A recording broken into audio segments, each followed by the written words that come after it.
Hey, what's going on? It's your boy Dalton from the Petrolist, and you might be wondering why I'm sitting in my truck. It's because we got a big old storm over the weekend, knocked out some internet stuff, and we've got to get a new cable, the little cable box thingy that goes in the living room, that kind of thing. So internet's out for that, and so now I've got to make this Petrolist video.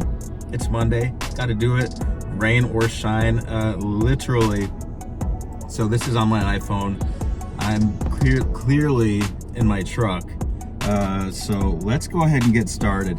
The Brazilian GP was almost as effed up as my internet, but it was so satisfying to watch. I mean, qualifying gave us a really different grid than what we're used to. It kind of it mixed things up.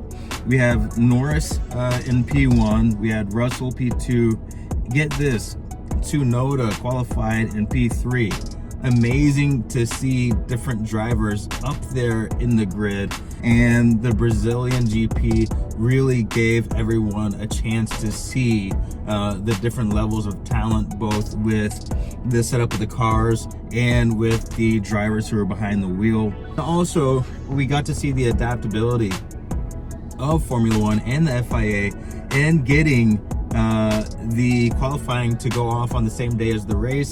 Verstappen, I gotta tell you, since he has had his hardship, I've gained a lot more respect for him as a driver and a gentleman, despite his problems with the FIA and his swear words. Trust me, when you got some stuff going on and you're driving fast, warm and comfy language is not necessarily what is at the top of your mind.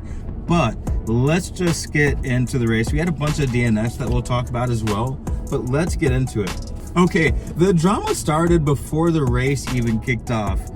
We had Lance Stroll, who basically just parked the car and got out. He spun.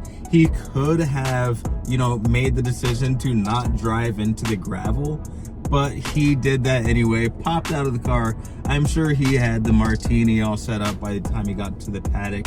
I think he was just tired of being cold and wet, and it was like, screw it, I'm getting out. Only somebody like Lance Stroll could pull that off and not feel bad about it. All right, Norris had a starting infringement for starting a formation lap before the lights turned green, and last I checked, maybe it's still under investigation. I can't quite remember. And then Colapinto gridded up, and I think it was P14. He was supposed to be in P15 or 16 or whatever.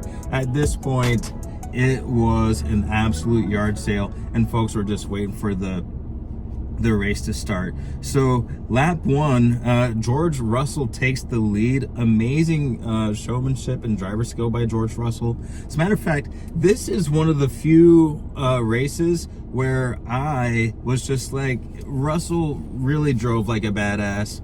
Unfortunately, later down the line, and we'll talk about that, there were some team strategies that did not work out in Russell's or Norris's favor. And then Perez, he spun out, rejoined in last place.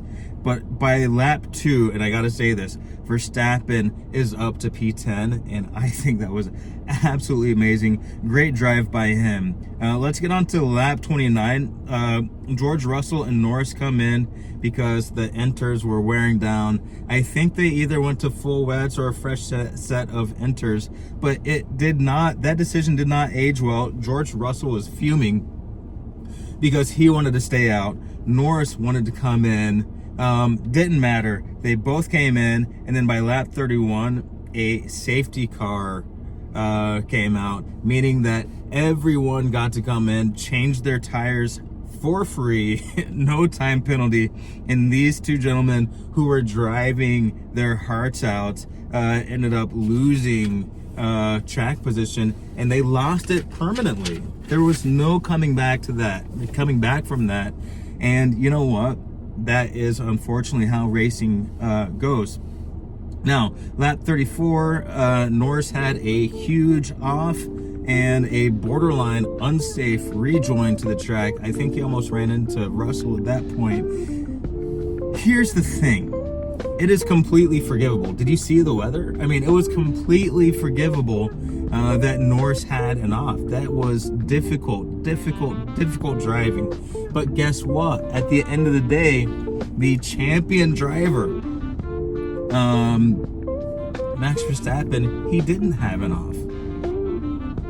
You know, that's the difference. In 2024, well, in all years with Formula One, you got to be perfect, and unfortunately, Norris wasn't. I wrote down the other DNFs, which were basically offs. We had Sainz go off, we had Colapinto go off, we had Albon, we had Stroll, we had Hulkenberg, but the drivers who did not go off, at the end of the day, those are, you know, the victors, and, you know, that's what sets you up for a race win. That's what sets you up for, you know, the championship win. And, you know, some of those driver error, some of those, it's just the nature of the car and the setup, and maybe the teams didn't get it right. So I'm not saying that if you went off, you're a bad driver. I'm not saying that at all. I am saying that in order to have the victory, in order to be, you know, truly fighting for the championship, both the car setup and the driver mental setup, they have to be ready for situations like this. They have to be ready for the downpour, because that is what is going to separate the champions from the folks who are just having a decent season. Now, lap 43, Norris has another off. Case in point, guess who didn't? Max Verstappen. And also lap 43, Lewis Hamilton struggling with the car all season, and in particular this race. Now, here's the thing. You saw Lewis Hamilton driving the heck out of a manual transmission car in terrible conditions. The guy can still freaking drive. It's honestly having the juxtaposition between Lewis Hamilton driving Senna's car, which I would think is going to be more difficult to drive, versus 2024 race car, that just shows he still has the skills. It was a serendipitous example of how he was rocking that old McLaren and how he was struggling with the new Mercedes. And guess what? Mercedes basically said, we're not driving, or we're not setting up the cars the same.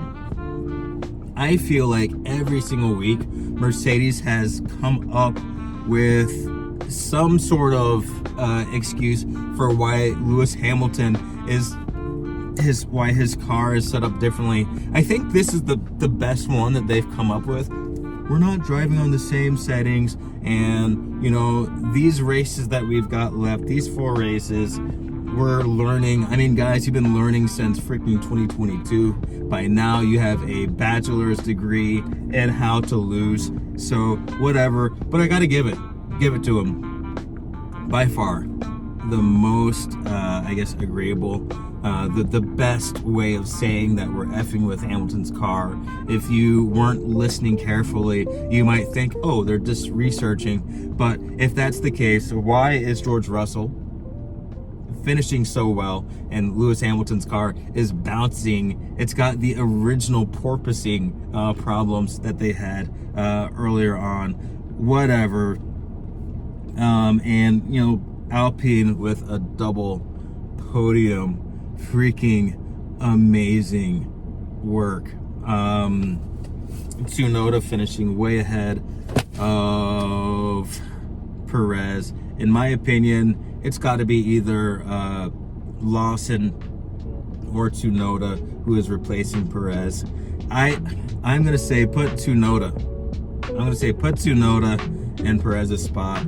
I think he's earned it. He's put his time in at the sister team, or the junior team, whatever we're calling it. It is still weird that we basically had, 2 teams for Red Bull. Put Tsunoda up in the Red Bull seat. Keep Lawson over in the V carb seat because he deserves to be in Formula One. And then we had the rookies, you know, kind of, you know, maybe spinning out and stuff. It just goes to show it takes skill and experience to be able to drive these cars at the optimum level, especially in some adverse conditions like that. Anyway, again, I apologize for the format. Thanks for watching the Petrol List from the Bronco. Hopefully this was a good enough job to be interesting. If you like it, if you like this format, maybe I do it again. Maybe I do it again, you know, whatever. Anyway, I have been Dalton. This has been the Petrol List. This has been my Bronco, and you have been great. Thanks for watching.